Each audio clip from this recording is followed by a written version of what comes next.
यादव और उनके 25-30 लोगों ने पुलिस की गाड़ी को रोककर और ज़बरदस्ती उस लड़की को पुलिस गाड़ी से नीचे उतार लिया और उसका बयान लेने की कोशिश की और उसके चेहरे पर जो कपड़ा था उसको हटा दिया और इस दौरान उसका चेहरा उजागर हो गया।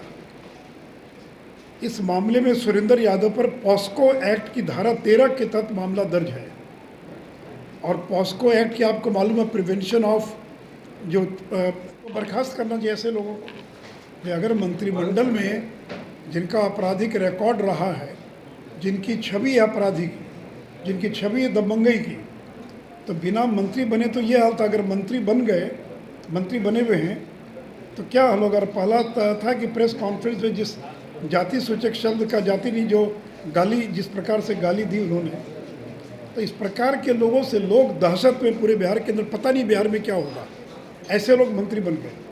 तो आगे भी और खुलासा करेंगे बारी बारी से। इसलिए मुझे लगा कि आज रविवार के दिन जो है सुरेंद्र यादव के इतिहास को खंगाला जाए। और ये प्रेम प्रकाश जिसका मैंने जिक्र किया, जो झारखंड में जाकर ये सासाराम का ही रहने वाला, बिहार के सासाराम का, और इन तमाम लोगों से इनके कितने अंतरंग संबंध आप इसी से समझ सकते हैं। उनके भाई को पकड़ कर लाया, 4 दिन तक घर में रखा गया, पुलिस कस्टडी से उसको छुड़ा लिया गया अतुल प्रकाश को। और उस केस में सुभाष यादव, सुरेंद्र यादव, आज़ाद गांधी, सारे लोग उस केस में एक्यूज थे उस पूरे मामले के अंदर। आपके सवालों का जवाब जदयू नहीं दे पा रहा है। ललन सिंह ने उल्टे आरोप लगा दिया है कि आप फिर से राजनीति में सक्रिय होना चाहते हैं, नीतीश कुमार पर हमला करके, उनके मंत्रियों पर हमला करके। ऐसा ना कि मैं सुरेंद्र यादव पर कुछ पूछिए तो मैं बोलूँगा, बाकी मैं रोज़ बोल ही रहा हूँ। आप जब प्रश्न पूछ रहे उसका जवाब तो मैं आपको भी और बाकी को दे ही चुका हूँ। उसी घिसी पिटी बात को क्या जवाब दिया जाए। और नई बात, जो नई बात है उसको जो है उसका उस पर कुछ पूछ रहा हूँ तो पूछिए आप।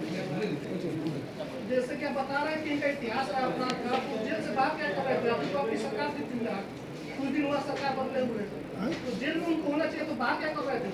आपकी भी सरकार ने बिहार में पीछे।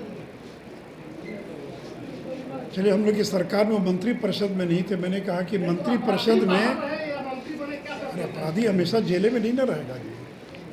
बीच बीच में तो उस पे कार्रवाई नहीं की जाएगी जी।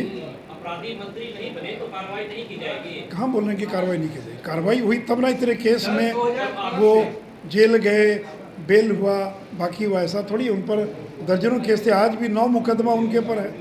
उनके एफिडेविट में 9 मुकदमा का उसका जिक्र है, उनके 9 मुकदमे का जो है। चलिए, बहुत बहुत धन्यवाद।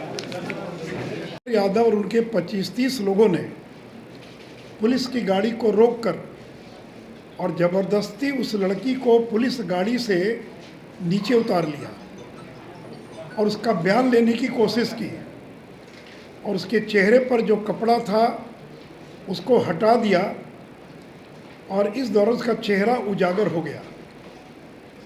इस मामले में सुरेंद्र यादव पर पॉस्को एक्ट की धारा 13 के तहत मामला दर्ज है और पॉस्को एक्ट की आपको मालूम है प्रिवेंशन ऑफ जो